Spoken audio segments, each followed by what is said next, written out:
My husband's bond with his sister borders on obsession, a so-called sister complex. Invading our home, my sister-in-law and her husband treat it as their own, disregarding boundaries and helping themselves to our belongings without permission. Despite my protests, my husband ignores their overbearing behavior, only fueling their audacity. I've reached my breaking point. Here, I'll share my journey to the moment I decided to end the marriage. I'm Jessica, recently promoted at 28. While some may find it early, I've dedicated myself to work, and the recognition feels rewarding. In my personal life, I'm a newlywed, relishing in the bliss of marriage with Tom. Balancing work success with love, life seemed satisfying. On one occasion, I found myself tasked with a business trip, a first for me. Despite a mix of nerves and excitement, I embraced the opportunity, particularly as it stemmed from my recent promotion.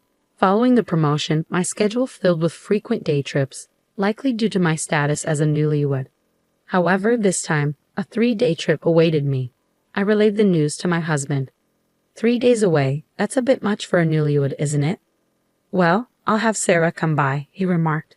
Sarah, Tom's younger sister, married but still under his doting wing, albeit in a somewhat unsettling manner. Why would Sarah need to come over? I inquired. Handling things solo might be a challenge, and Sarah's handy around the house. I figured with her help, we could manage during your absence, so off you go on your trip without a worry. Oh, and remember to pick up souvenirs, though you'll have to chip in with the chores. I mused internally, but refrained from voicing my thoughts. Personally, I dreaded the idea of Sarah's presence in our home. She lacked basic etiquette, often treating our space as her own even after marriage. Her unannounced visits left me scrambling to accommodate her whims. However, it became apparent that Sarah had been in frequent communication with Tom. Then, unexpectedly, Sarah and her husband arrived at our doorstep without warning. I had hoped that Sarah's husband might bring some sense to the situation, but my hopes were dashed. Both of them seemed entirely self-centered. Hey, are you cooking dinner? I'm famished. Oh, and make sure you iron my shirt, he demanded. To make matters worse, Tom appeared to harbor some resentment towards Sarah's husband, likely stemming from his marriage to Tom's cherished sister. Adding to the complexity, Sarah's husband had a gambling addiction, spending weekdays and weekends glued to local casinos. What's this? You're here too? I didn't invite you. Seems like you're not too thrilled to see me, huh? Well, I couldn't care less. I'm just here for the free meal, he retorted, oblivious to my presence. Their utter disregard for others was glaring. To compound matters, it seemed Tom allowed Sarah entry into our home even in my absence. Upon returning, I find her lounging about as if it were her own abode, casually remarking, Hey Jessica, I'm hungry, as though a routine. Despite my visible frustration, Sarah would help herself to my possessions without permission. She'd freely use my cosmetics, then casually declare, Hey sis, this one's empty. Could you buy me a new one? Why do you feel entitled to use my belongings and expect me to foot the bill? I wanted to snap, but when I voiced my grievances to Tom, he dismissed them with a smile, saying, She's just excited to have a sister and wants to share things with you. Aren't you glad to have a sister too? His lack of understanding was baffling, and he refused to take my concerns seriously. As Sarah's impending visit looms over my upcoming business trip, I can't shake off the worry of what she might do in my absence. I attempt to reason with Tom, suggesting, Sarah, considering you're married too, surely you have your own responsibilities at home. Can you manage without being here for 3 days? I'll arrange meals for those days. But Tom brushes off my concerns, insisting, no need to worry. She's looking forward to it. Her husband's always off gambling, leaving her alone. Are you feeling envious? We're very close siblings. We support each other. Just focus on your trip. Inside, I'm screaming. It's not jealousy. I just don't want Sarah here, but outwardly all I manage is a feeble. Is that so? Resigned, I embark on my business trip. The fear of what might unfold in my absence gnaws at me. I dread returning to a house overtaken by Sarah's presence. As I step back into the chaos after 3 days filled with apprehension, I find Sarah lounging about, having neglected her promised duties. The house is in disarray and essentials are depleted. Welcome back. Thanks for everything. You can head home now, I assert, attempting to maintain politeness with a hint of firmness. But Sarah's response catches me off guard. What? I'm staying. We're having my favorite dinner tonight. Confused, I inquire, what do you mean? She casually informs me, oh, Sarah, and I decided on sushi tonight. My husband, seeming unusually cheerful, adds, we always decide together on dinner when you return from trips. It dawns on me then that Tom hasn't reached out to me at all during my absence. I attempt to have a private conversation with Tom, seeking understanding and peace after returning exhausted from my business trip. Hey, I've just gotten back and I'm really drained. I just want some quiet time to unwind without worrying about anyone else. You get that right? I express, hoping for empathy, but he casually dismisses my concerns. It's no big deal, right? You and Sarah are practically sisters. His nonchalant response stirs a wave of irritation within me. Apparently, Sarah had been staying over the entire time I was away. Yet the state of the house remained unchanged, leaving me puzzled about how she spent her time. Upon entering my room, I noticed the telltale signs of my belongings being disturbed, cosmetics and accessories missing. My recently acquired, pricey toner, a cherished favorite, seems to be depleting faster than usual, despite my careful usage to stretch its value. Additionally, several accessories are nowhere to be found. Frustrated, I confront Sarah, demanding, Sarah, did you use my things? Her response is flippant, oops, my bad. They looked great on me, so I thought I'd borrow them. But I'll return them, so don't stress. She brushes off, displaying a casual indifference. Despite my anger, Sarah's lack of remorse halts any further confrontation, prompting me to raise the issue with Tom once more. Enough already. She's just borrowing, you say. But it's not okay. Why can't you see my perspective? I plead, hoping to convey the gravity of the situation. Yet my words fall on deaf ears as Tom remains steadfast in his defense of Sarah.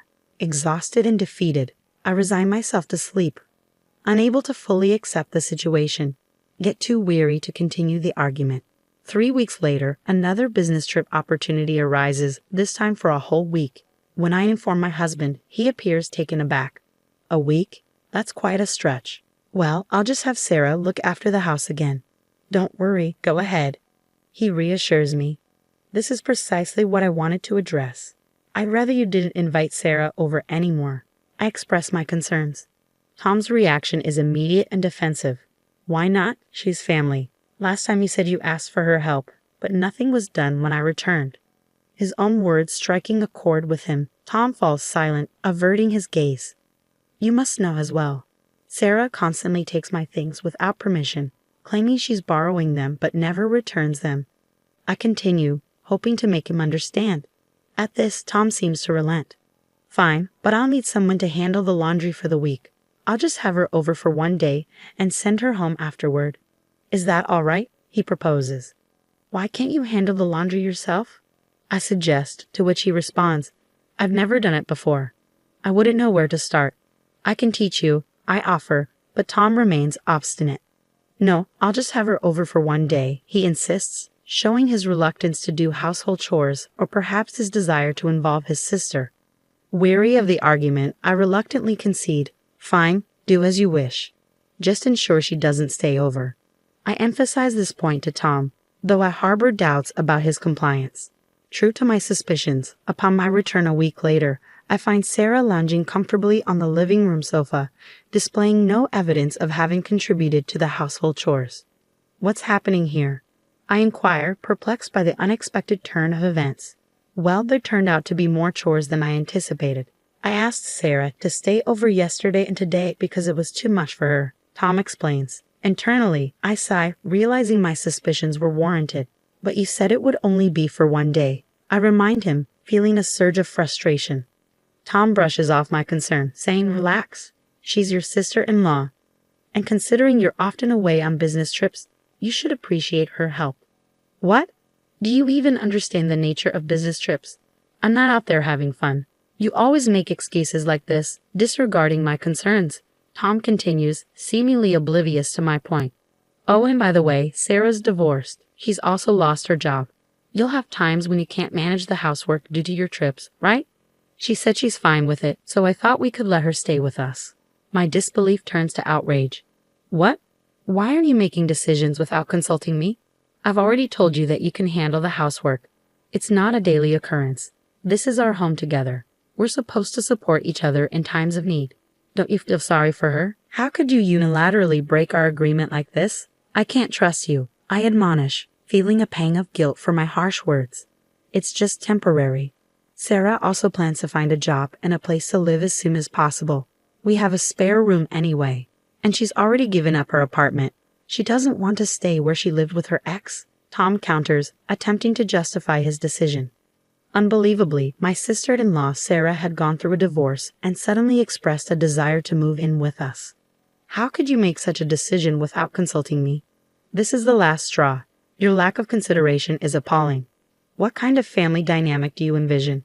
If this is how it's going to be, then do whatever you want. I seethed, clutching my suitcase freshly returned from a business trip as I stormed out of the house.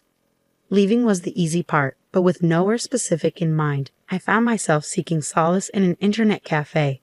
After a brief moment to collect myself, my husband Tom reached out to me. Come on, Jazz. There's no need to be so upset. My sister is going through a tough time. I can't just abandon her, he pleaded. Now that you've had a chance to cool down, think about it. She's offering to help with the household chores. That's not such a bad offer, is it? Remember the promises we made. And to be honest, I don't trust your sister Sarah either. I can barely stand her, he admitted. What are you even saying? If you're so adamant about Sarah living here, why don't you leave? I retorted sharply. Is that really what you want? Fine, I'll do it. I have no problem with that. But don't come running back to me if you regret it. Tom replied angrily before abruptly ending the call. As I hung up, I felt a wave of detachment wash over me. Enough is enough. I've endured so much pain because of him, and now he's pushing me out. But I'll ensure he regrets his decision. Determined, I devised a plan and began gathering the necessary resources. Soon after setting my plan in motion, as anticipated, Tom called me. Just hear me out. This morning, out of the blue, John showed up at our doorstep. Tom's voice was filled with panic. His words rushed. Your brother John, who's skilled with household chores, was deliberately invited by me to come over. I also spoke with Tom's parents and arranged for Sarah to return to their home. With Sarah gone, it's just John staying with us now. Tom seemed flustered as he questioned, This is strange. Why did you invite him over without consulting me? I calmly replied, I thought you might need some assistance while I'm away. Johnny is adept at household tasks, so I thought his help could be beneficial.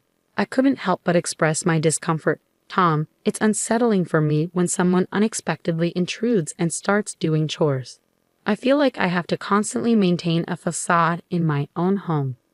His response stunned me. Why? Sarah did the same thing to me. You could have at least informed me beforehand when Sarah was coming over. Tom's silence and guilty expression spoke volumes. How can you expect everything to be fine for you but not for me when I'm in the same situation? I demanded, my frustration boiling over. It seemed like the realization finally dawned on him. But this was merely the beginning of my retaliation. I've laid up a situation. You can discuss the household tasks with John. Goodbye. I swiftly ended the call before Tom could reply.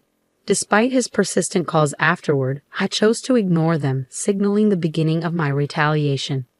The following day, in accordance with my plan, I enlisted my brother's help to initiate the second phase of my revenge. As anticipated, my husband's phone rang almost immediately. Jessica, I need your assistance. His voice trembled, desperation evident in his tone. What's the matter? Has something happened? I feigned innocence, awaiting his response. What hasn't happened? Your brother is using my belongings without permission. From my suits to my bags, even the new accessories I just purchased. I haven't even had the chance to use them yet, he lamented. Well, didn't you deem it acceptable for your sister to do the same? Remember when I expressed my concerns, you retorted, She's your sister. Let her borrow it. Don't be so tight-fisted. Your selfishness truly astounds me. I countered, leaving him speechless. Furthermore, I've informed your parents about this. I imagine your sister is receiving an earful from them as we speak. With that, he fell silent, unable to offer a rebuttal. Well, she's getting what she deserves, I remarked, finding solace in the fact that my in-laws were rational. You involved my parents in this? How could you? My husband's voice was laced with disbelief. You never listened to me. I countered, unapologetic for my actions. He was clearly flustered, never expecting me to go as far as involving his own parents. I even asked them to refrain from contacting you for a while, and they agreed. I added, revealing another layer of my plan. Hours later, I returned home accompanied by my in-laws and sister-in-law. Upon entering, my husband wasted no time in directing his frustration toward me. "You're finally back. It's been difficult because of you," he complained, showing no remorse for his previous actions. Ignoring his accusations, I ushered everyone into the living room and presented them with a video. As my husband and sister-in-law watched in stunned silence, I explained, "This video reveals everything." Their expressions shifted from confusion to shock as they witnessed their own actions caught on camera. It was clear that my secret installation of a hidden camera before my business trip had paid off. The footage exposed my sister-in-law rummaging through my belongings and taking them without my consent. "I'm sorry, but I didn't trust the two of you, so I recorded this before my business trip," I explained calmly as I watched the reactions unfold. My father-in-law erupted in anger upon seeing the video. What have you done? Is this a regular occurrence? This is illegal." His words were sharp with fury. Even my mother-in-law, her face flushed with anger and on the verge of tears, couldn't contain her outrage. As their rage simmered, I knew it was time to end my revenge. Without hesitation, I thrust the divorce papers at my husband. "Wait a minute. Are you seriously ending our marriage over this? Is this some kind of joke?" He protested incredulously. "Do you think this is a joke? Do you understand how much distress this little thing, as you call it, has caused me? You never listen when I try to discuss it, always prioritizing Sarah. Moreover, she never returned the items she took from me without permission. It's akin to theft. I could even pursue legal action against her.